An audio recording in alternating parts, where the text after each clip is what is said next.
You're getting a special behind the scenes look at some of the items that will be a part of the first ever adaptive Easter egg hunt at the annual Hoppin' Hops event coming up April 18th, 5 to 8 p.m. here at the Goodyear Rec Campus. Hey everyone, it's Jordan from the city of Goodyear, and I'm here with Luke from Goodyear Parks and Rec.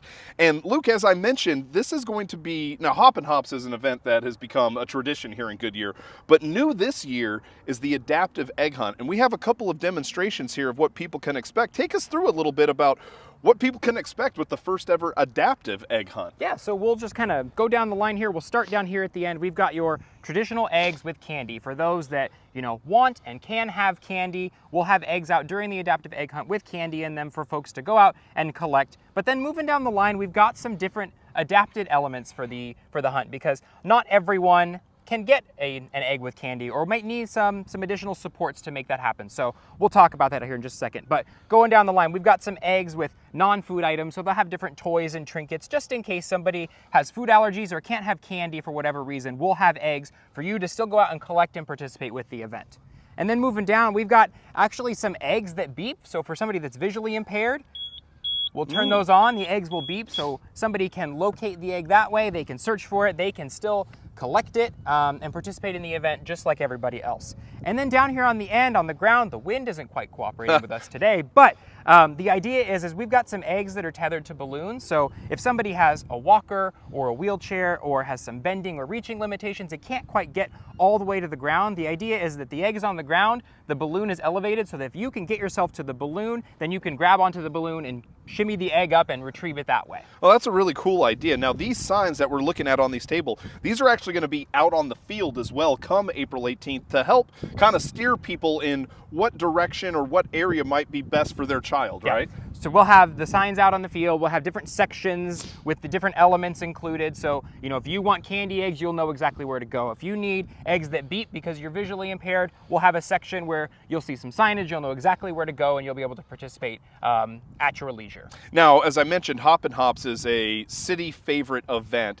The traditional egg hunts will still be a part of Hoppin' Hops, but for the adaptive egg hunt, which is at 6 p.m. on April 18th, what was kind of the genesis of creating an adaptive egg hunt for residents?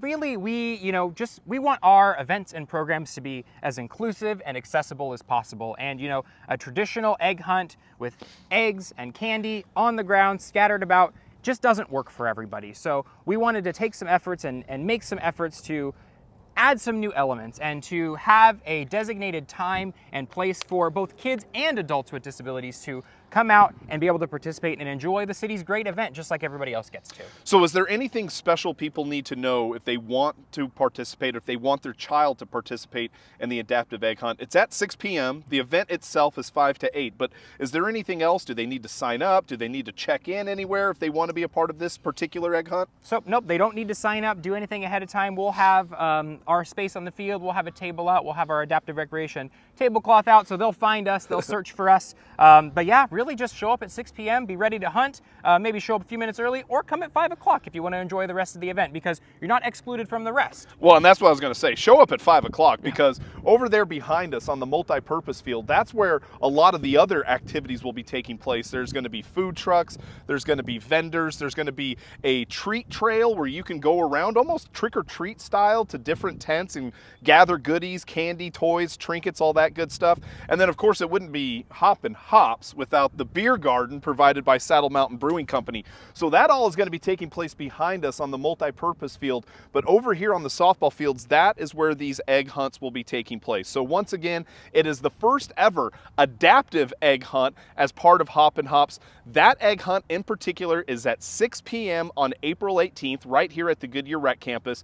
But as Luke and I already mentioned, come on out beforehand and stay after, because this entire event will be running from 5 to 8 p.m. here at the Rec Campus on Friday, April 18th. So whether you're going to be a part of the adaptive egg hunt, whether you're going to be a part of the traditional, whether you're just going to enjoy some of the beer garden festivities as well, we hope to see you guys out here at the Goodyear Recreation Campus April 18th.